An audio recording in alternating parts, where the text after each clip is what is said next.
நாராயணா நீ நாமமே கதிக நாராயணா. ஒன்றி நின்று நற்றவம் செய்து ஊழி ஊழிதோரெல்லாம் நின்று நின்று அவன் குணங்கள் உள்ளி உள்ளம் தூயராய் சென்று சென்று தேவர் தேவர் உம்மர் உம்மர் உம்மராய் அன்றி எங்கள் செங்கன் மாலை யாவர் காண வல்லரே.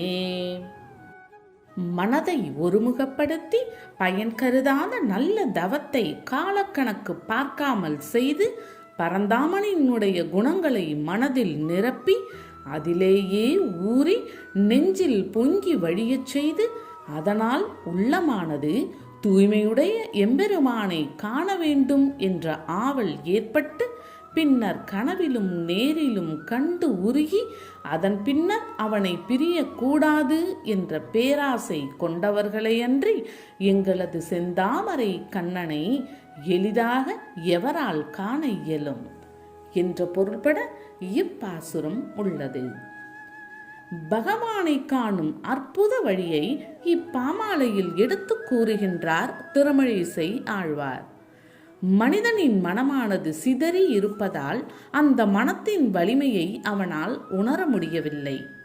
இந்த உலகத்தில் மகத்தான வெற்றிகள் அனைத்தும் மனதை ஒருமுகப்படுத்துவதில்தான் அமைந்துள்ளது. சாதாரண பஞ்சினை சூரிய ஒளியில் வைக்கும் பொழுது ஒன்றும் ஆவதில்லை. அதே பஞ்சின் மீது சூரிய காந்த கண்ணாடி மூலம் சூரிய ஒளியை செலுத்தினால் பஞ்சு சாம்பலாகின்றது. இதற்கு என்ன காரணம்? லென்ஸ் மூலம் சூரிய சக்தி ஒன்று சேர்ந்த சக்தியாக்கி தாக்கியதே காரணமாகும். அதேபோல் மனதை அற்ப பொருட்களில் செலுத்தி விரயமாக்கினால் ஒரு காலும் பகவானை காண இயலாது. ஒருவனை வலுக்கட்டாயமாக நீரில் மூழ்கடித்தால் அவன் எதை விரும்புவான்? செல்வம், சொத்து, பதவி போன்றவற்றையா விரும்புவான்? மூச்சு விடுவதற்கு மட்டுமே அப்பொழுது விரும்புவான். அப்படிப்பட்ட ஆவலை பகவானை காண்பதற்கு செலுத்த வேண்டும். வேறு எந்த நினைவுமின்றி அவனுக்காக உருக வேண்டும். கனவிலும் நனவிலும் அவனுடைய எண்ணத்தையே நிரப்ப வேண்டும். இப்படி செய்யாமல் மனதிற்குள் நாம் கண்டதையும் வைத்திருந்தால் ஒரு நாளும் பகவானை காண இயலாது என்று ஆழ்வார் கூறுகின்றார். மனத்தை ஒருமுகப்படுத்துவதே பகவானின் தரிசனத்திற்கு வழிவகுக்கும் என்பதை இப்பாசுரத்தின் வாயிலாக அவர் உணர்த்துகின்றார். புன்புல வழி அடைத்து அரக்கு இலைச்சினை செய்து நன்புல வழி திறந்து ஞான நற்சுடற்கொளி என்பு இல்லல்கி நெஞ்சுருகி உள்கணிந்து எழுந்ததோர் அன்பில் அன்றி ஆழியானை யாவர் காண வல்லரே. ஐம்புலன்களையும் கண்டபடி ஓடவிடாமல் அரக்கு முத்திரை இட்டாற்போல் அடைத்து நல்ல ஞான வழியில் இந்திரியங்களை செலுத்தி பக்தி சுடரை நெஞ்சில் ஏற்றி மனமட்டுமன்றி உள்ளமும் உருக ஜீவனை பற்றிய உண்மை அறிவு பழுக்க பரந்தாமனை தரிசிக்க வேண்டும் என்று புத்தி ஆவல் கொள்ளும். அவர்களுக்கே சக்கரபாணியின் தரிசனம் கிட்டும், மற்றவர்களுக்கு கிட்டாது என்று பொருள்பட இப்பாசுரம் அமைந்துள்ளது. இப்பாமாலையிலும் பகவானின் தரிசனம் கிடைப்பதற்கு உரிய வழிகளை ஆழ்வார் எடுத்து காட்டுகின்றார். ஐம்புலன்களை கண்டபடி ஓடவிடக் கூடாது என்று அவர் கூறுகின்றார். நமக்கு கொடுக்கப்பட்டுள்ள மெய், வாய், கண், மூக்கு, செவி ஆகிய ஐம்புலன்கள் அற்ப பொருட்களிலேயே மூழ்கி கிடக்கின்றது. அதனால்தான் நவரத்தினங்களை பெற வேண்டிய நாம் கண்ணாடி துண்டுகளை நாடிக்கொண்டிருக்கின்றோம். நம்முடைய பிறப்பு உரிமையாகிய ஆத்ம தரிசனத்திற்காக அளிக்கப்பட்ட அந்த ஐம்புலன்களை அழியும் பொருட்களுக்காக விரயமாக்கிக் கொண்டிருக்கின்றோம். வேதங்கள், புராணங்கள், இதிகாசங்கள் அனைத்தும் இதனையே சாரமாக கொண்டு பல கதைகளாக, அறிவுரைகளாக நமக்கு வழங்கியும் அதனை நாம் உணர்ந்து கொள்ளவில்லை. ஐம்புலன்களை அடக்காமல் ஆண்டவன் தரிசனம் கிடைக்காது. தியாகமின்றி எந்த வெற்றியும் கிடைக்காது. இத்தாரக மந்திரத்தை தான் ஆழ்வார் இப்பாசுரம் வாயிலாக உணர்த்துகின்றார். நாம் உண்மையில் உடல் அல்ல, ஒளிபுருந்திய ஆத்மா என்ற முதிர்ச்சி நிலை வந்தாலே ஒழிய ஐம்புலன்களின் அடக்கம் வராது. தன்னை ஆத்மா என்று நினைப்பவன் சிங்கத்தின் வலிமையை பெறுவான். அப்பொழுது ஐம்புலன்கள் சிறு முயல்களைப் போல அடிபணிவதை காண முடியும். ஆத்மாவை காண வேண்டும் என்பதே முதல் பாடம். இந்த ஆவலை வளர்த்து கொள்ளுங்கள் என்று இப்பாசுரத்தின் வழியாக நல்வழி காட்டுகின்றார் ஆழ்வார். எட்டும் எட்டும் எட்டுமாய் ஓர் ஏழும் ஏழும் ஏழுமாய் எட்டும் மூன்றும் ஒன்றுமாகி நின்ற ஆதிதேவனை எட்டினாய பேதமோடு இறைஞ்சி நின்று அவன் பெயர் எட்டெழுத்தும் போதுவார்கள் வள்ளர்வானமாளவே. ஓம் நமோ நாராயணாய என்கின்ற எட்டெழுத்து மந்திரத்தை இடைவிடாமல் ஜபித்து வைஷ்ணவ தத்துவங்கள் 24 நிர்வகிக்கும் எம்பெருமானை 2 கால் 2 கை தலை புத்தி மனம் தான் என்கின்ற அகந்தை 8ஐயும் அவனது திருப்பாத கமலங்களில் சமர்ப்பிப்பதே பரமபதத்தை அடையும் வழியாகும். 7 தீவுகள் 7 குலபர்வதங்கள் 7 கடல்கள் ஆகியவற்றுக்கு அதிகாரியாக இருப்பவன் அவனே. 12 ஆதித்யர்களுக்கும் ஜீவனாய் இருப்பவனும் அவனே.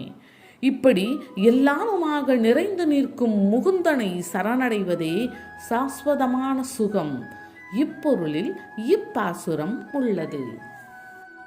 இப்பாமாலையில் சரணாகதி தத்துவத்தை ஆழ்வார் எடுத்து காட்டுகிறார். ஓம் நமோ நாராயணாய என்கின்ற 8 எழுத்தை இடைவிடாமல் ஜெபிப்பவர்கள் பரமபதத்தை அடைவார்கள் என்பதை மிக அழகாக ஆழ்வார் கூறுகின்றார். பிரகலாதன் ஓம் நமோ நாராயணா என்கின்ற மந்திரத்தை ஜபித்துக் கொண்டிருந்த காரணத்தால் தான் எந்த ஆபத்தும் அவனை ஒன்றும் செய்ய முடியவில்லை. தாயார் கொடுத்த விஷமும் அவனை அழிக்க முடியாமல் போயிற்று. அவன் ஸ்ரீமன் நாராயணனை சரணடைந்து கீர்த்தி பெற்றான்.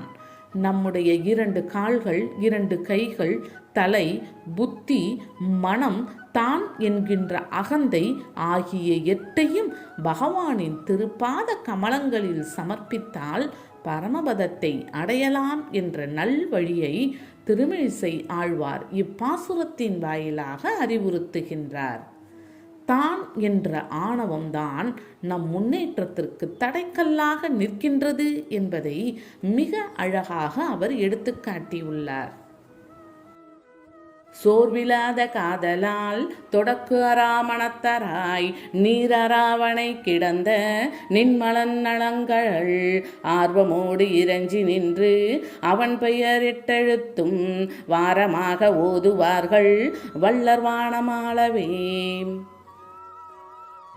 திருப்பார்கடலில் ஆதிசேஷனாகிய படுக்கையில் நித்திரை செய்கின்ற நிர்மலனுடைய நன்மையை தரும் திருவடிகளை பக்தியோடு துதித்து சோர்வடையாத அன்போடு தொடர்பு அறுபடாத உள்ளத்தோடு ஓம் நமோ நாராயணாய என்று காதலோடு சொல்பவர்கள் பரமபதத்தை அடைவார்கள் என்பது உறுதி என்ற பொருளில் இப்பாசுரம் உள்ளது.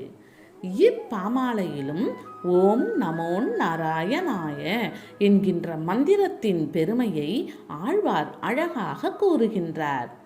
இந்த மந்திரம் நம் மனதை ஒருமுகப்படுத்தும் ஒப்பற்ற மந்திரமாக உள்ளது.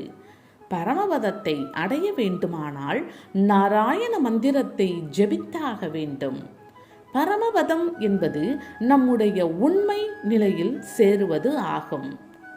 நாடக மேடையில் ஒரு கோடீஸ்வரன் பிச்சைக்காரன் வேடத்தில் நடிக்கின்றான். ஆனால் தான் பெரிய கோடீஸ்வரன் என்பது அவனுக்கு நன்றாக தெரியும். நாடக மேடையில் நடப்பது நடிப்பு என்பதும் அவனுக்கு தெரியும். அதேபோல் நாம் பலவீனர்களாகவும் துயரங்களை எதிர்கொண்டிருப்பவர்களாகவும் காட்சியளிப்பது ஒரு நாடகம் போலத்தான். உண்மையில் நாம் வலிமை மிக்கவர்கள் என்ற நினைவு நமக்கு வர வேண்டும். பகவானின் கூறுகளாக இருக்கும் நாம் எப்படி பலவீனர்களாக இருக்க முடியும்? நம்முடைய உண்மை சொரூபத்தை நாம் மறந்து போனோம். அதனை நினைவுபடுத்தி பரமபதத்தை சேர வேண்டுமானால் ஓம் நமோ நாராயணா என்கின்ற மந்திரத்தை இடைவிடாமல் ஜபிக்க வேண்டும். இந்த நல்வழியை ஆழ்வார் நம்மீதுள்ள கருணையால் அருளியிருக்கின்றார். 10 10 ஓர் 7 ஓர் 9 10 நாள் திசைக்கண் நின்ற நாடு பெற்ற நன்மையாய் 10 தோற்றமோடு ஓராற்றல் மிக்க ஆதிபால் 10 அவர்களாது முத்தி முற்றலாகுமே. பகவான் 8 திசைகளோடு ஆகாயம் பூமி இரண்டையும் சேர்த்து 10 திசை காவலர்களுக்குள்ளும் அந்தராத்மாவாக ஊடுருவி இருக்கின்றான். சப்தஸ்வரங்கள், நடனக் கலையிலுள்ள நவரசங்கள் இவற்றுக்கு அடிப்படையானவன் அவனே. மேலுலகம் 7 கீழுலகம் 7 ஆகிய 14 உலகத்தவரும் அனுபவிக்க பரந்தாமன் 10 அவதாரங்கள் எடுத்தான். பூரணமான பொறுமையுடைய ஸ்ரீஹரியை பொறுமையோடு வழிபடுபவர்களுக்கல்லாது மற்றவர்களுக்கு மோட்சம் கிடைக்காது என்ற பொருளில் இப்பாசுரம் உள்ளது. இப்பாமாலையில் பகவானின் நிகரற்ற பெருமையையும் மோட்சம் அடைவதற்கான மார்க்கமும் ஆழ்வாரால் கூறப்பட்டிருக்கின்றது. பகவான் 8 திசைகளுக்கும் அதிபதியாகி ஊடுருவி இருக்கின்றான். அதாவது எல்லா உலகங்களிலும் அவன் நீக்கமற நிறைந்திருக்கின்றான். அவன் எடுத்த 10 அவதாரங்கள் தீமையை அழித்து நல்லவர்கள் வாழ்க்கையை அனுபவிக்க வேண்டும் என்பதற்காகவே ஆகும். இவ்வுலக வாழ்க்கை நமக்கு நிரந்தரமானது அல்ல. இதை விட்டு நாம் அழியாத மோட்ச உலகுக்கு சென்றாக வேண்டும். திருப்பதி செல்ல விரும்புவோர் வழியில் உள்ள ஊர்களை கடந்தாக வேண்டும். வழியில் வரும் ஊர்கள் நிரந்தரமானது அல்ல. ஆனால் அவைகளின் வழியாகவே நாம் திருப்பதியை அடைய முடியும். சொர்க்கம் செல்ல விரும்புவோர் நரகத்தின் வழியாக சென்று தான் அவ்விடத்தை அடைய முடியும். ஆகவே இவ்வுலக வாழ்க்கை என்பது இடையில் வரும் ஊர்களைப் போல் உள்ளது. இந்த உலகில் கர்ம யோகத்தை புரிந்தபடி சொர்க்கபுரிக்கு செல்ல வேண்டும். நம்முடைய பாவ மூட்டைகளை சாம்பலாக்க மண்ணுலகம் என்ற கர்ம பூமி தேவைப்படுகின்றது. இதை பயன்படுத்தி நல்ல செயல்களை இப்பூமியில் செய்ய வேண்டும். ஸ்ரீஹரியை பொறுமையாக துதிப்பதால் நல்ல எண்ணங்கள் அதிகரித்து நாம் நம் லட்சியம் என்கின்ற பரமபதத்தை அடைவோம். இதனைத்தான் ஆழ்வார் நம்மீதுள்ள கருணையால் அருளியிருக்கின்றார்.